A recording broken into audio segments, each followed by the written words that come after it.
முகேஷ், காலா படத்திற்கு தடை விதிக்க கோரி இந்த வழக்கு தொடுத்தது யார்?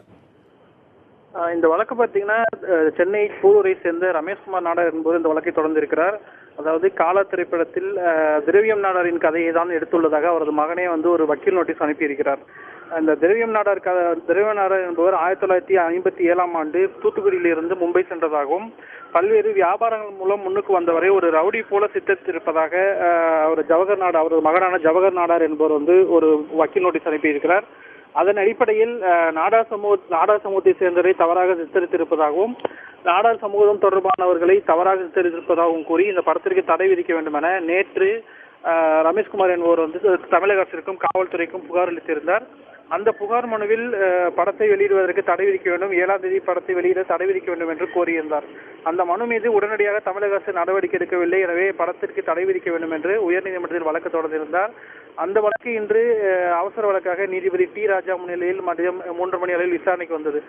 அப்பொழுது மனுதாரர் தரப்பில் தனது வாதங்கள் முழுமையாக வைக்கப்பட்ட நிலையில் ரஜினி மற்றும் தனுஷ் ஆகியோர் தரப்பில், அதாவது படக்குழு தரப்பில் ஆஜரான வழக்கறிஞர், இது ஒரு விளம்பர நோக்கத்துக்காக தொடரப்பட்ட வழக்கு, கடைசி நேரத்தில் வழக்கு தொடர்வதன் மூலம் ஒரு விளம்பர ஆதாயம் தேட நினைக்கின்றனர். அது மட்டுமல்லாமல் ஒரு சென்சார் போர்டு சான்று வழங்கப்பட்ட ஒரு படத்தை தடுப்பதற்கு யாருக்கும் உரிமை கிடையாது. படத்தின் கதை தவறாக இருந்தால் அதை எதிர்த்து சிவில் வழக்காக தொடரலாம் என்று ஒரு வாதத்தை முன்வைத்தார். சென்சார் போர்டு சான்று வழங்கப்பட்டதன் அடிப்படையிலேயே படத்திற்கு தடை விதிக்கக்கூடாது என்று வாதத்தை முன்வைத்தார். அப்போது நீதிபதி குறுக்கிட்டு மனுதாரர் தரப்பிடம் படம் வெளியாகும் என்று கடந்த 10 நாட்களாக விளம்பரங்கள் செய்தித்தாள்களிலும் ஊடகங்களிலும் வெளியாகி கொண்டிருக்கின்றன. அப்பொழுதெல்லாம் நீதிமன்றத்தை நாடாமல் நாளை படம் வெளியாக உள்ள நிலையில் இன்று ஏன் அவசரமாக நீதிமன்றத்தை நாடினீர்கள், அதன் அடிப்படையிலேயே இந்த வழக்கை தள்ளுபடி செய்ய நேரிடும் என எச்சரித்தார். இருந்தாலும் சென்சார் சான்று எத்தனாம் தேதி வழங்கப்பட்டது, கடந்த மாதம் வழங்கப்பட்டதாக ரஜினி தரப்பில் தெரிவிக்கப்பட்டது.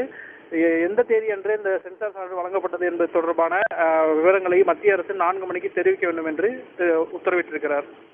காலா திரைப்படத்திற்கு தடை விதிக்க கோரி சென்னை உயர்நீதிமன்றத்தில் தொடரப்பட்ட வழக்கில் 4 மணிக்கு விசாரணை நடைபெற உள்ளது. தகவல்கள் தந்தமைக்கு நன்றி முகேஷ்.